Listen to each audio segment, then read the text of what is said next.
ഇന്ന് തന്നെ ഡൗൺലോഡ് ചെയ്യൂ. കാണൂ നിങ്ങളുടെ ഫേവറേറ്റ് ഷോസ്. മര്യാദക്കാണെങ്കിൽ മര്യാദ, അല്ലെങ്കിൽ fight.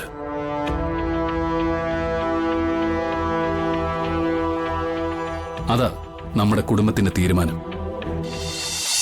Just only one side. ഇനി ജെആറിന്റെ ഒരേ ഒരു സൈഡ് മാത്രമേ ഉള്ളൂ. You can leave now.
എന്തായിരിക്കും ജെആർ പറഞ്ഞ എഗ്രിമെന്റ്?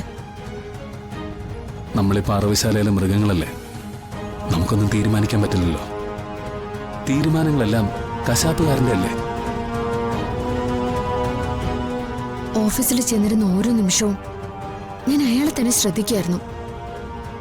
നോട്ടത്തിലോ ഭാവത്തിലോ ഒന്നും ജീവന്റെ ഒരു ചലനം പോലുമില്ല. ഇങ്ങനെ കുറെയൊക്കെ മാറാൻ പറ്റുമോ? പറ്റും. അതിനുള്ള തെളിവല്ലേ കാലന്റെ വേഷത്തിൽ നമ്മുടെ മുന്നിലുള്ള ജെആർ.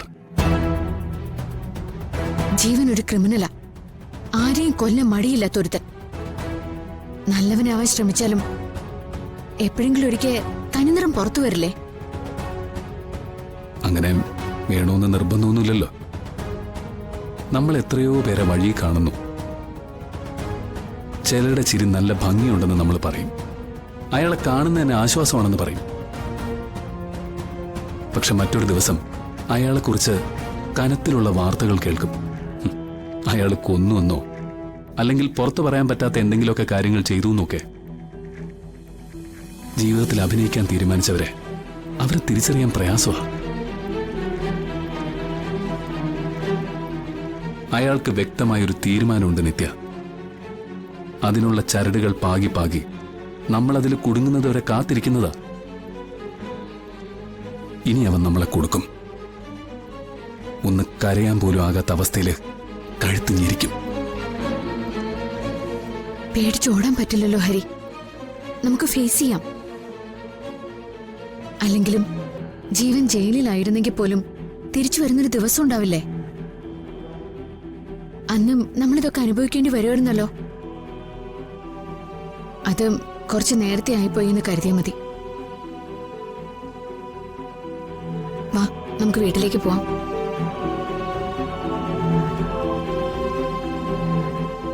തന്നെ ചേർത്ത് പിടിച്ചോളാം, സംരക്ഷിച്ചോളാം എന്നൊക്കെ ഞാൻ വാക്ക് തന്നിട്ടുണ്ട്. പക്ഷെ ഇപ്പൊ എന്തോ മനസ്സ് വല്ലാതെ വിറച്ചു പോകുന്നുണ്ട്. ഹരി, ഇടയിൽ വീണ് പോയാ താൻ എന്നോട് പൊറുക്കണം. മതി, നമുക്ക് വീട്ടിൽ ചെന്ന് എല്ലാവരുടെയും അടുത്തിരിക്കാം. ഇപ്പൊ അതാ നല്ലത്. ഹരിവാ.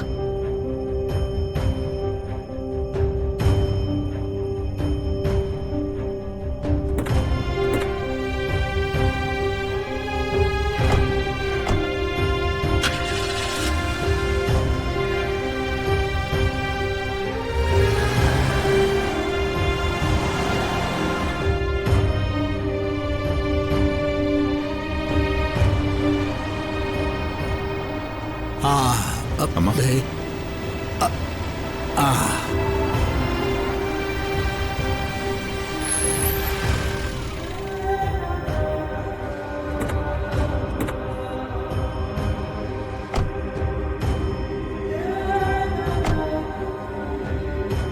சார் என்னாச்சு சார்? அவரை பார்த்து பேசியாச்சா? கண்டு. யார்கிட்ட சார் பேசியது? ജീവനോടെ തന്നെ. ജീവനല്ല, JR. അതിസമ്പന്നനായ JR അയാളാ സംസാരിച്ചത്. എന്താ ഹരി അവൻ പറഞ്ഞത്? ഫിനാൻഷ്യൽ ഏജൻസീസ് ഒക്കെ പറയുന്നത് പോലെ കുറെ ഡിമാൻഡ്സ് ഒക്കെ പറഞ്ഞു. കടം വീട്ടാൻ എന്തോ വലിയ എഗ്രിമെന്റ് തയ്യാറാക്കി വരുന്നുണ്ടെന്ന്. അതിലും കാത്തിരിക്കാനാ പറഞ്ഞത്.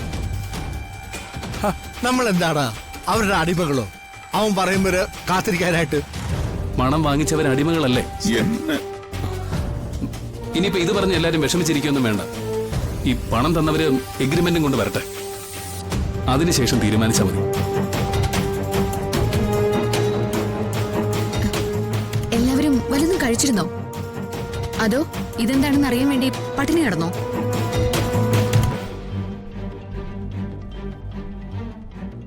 അമ്മവാ, ഞാൻ ഭക്ഷണം എടുക്കട്ടെ. നിന്ന്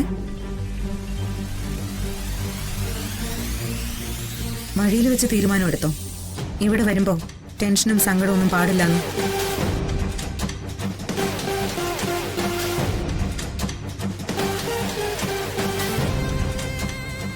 നന്നായി. ഇപ്പൊ ഒരു ദിവസം ഇത് മറച്ചു വെച്ച ഇനിയുള്ള പ്രശ്നങ്ങളൊക്കെ ഇതോടെ തീരുമല്ലോ, അല്ലേ ഹരി?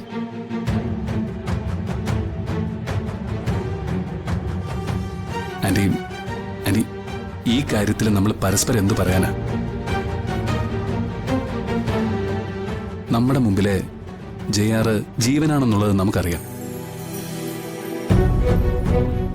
അവൻ വലയെറിഞ്ഞ് നമ്മളെ പിടിച്ചിട്ടുണ്ടെങ്കിൽ അത് കൊല്ലാനാണെന്നുള്ളത് നമുക്കറിയാം.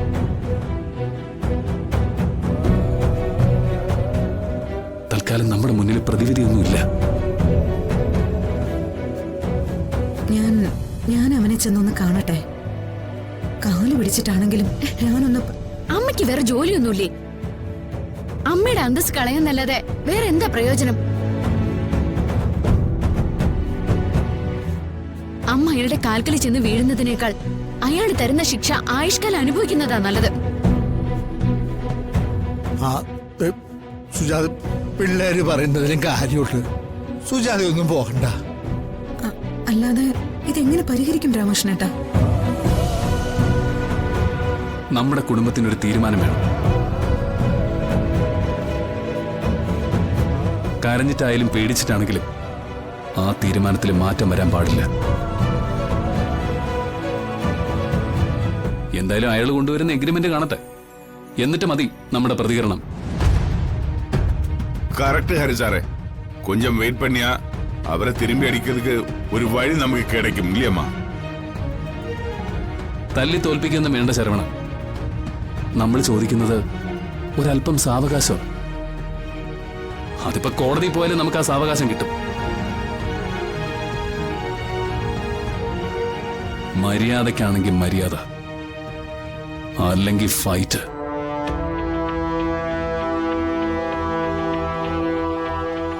അതാ നമ്മുടെ കുടുംബത്തിന്റെ തീരുമാനം.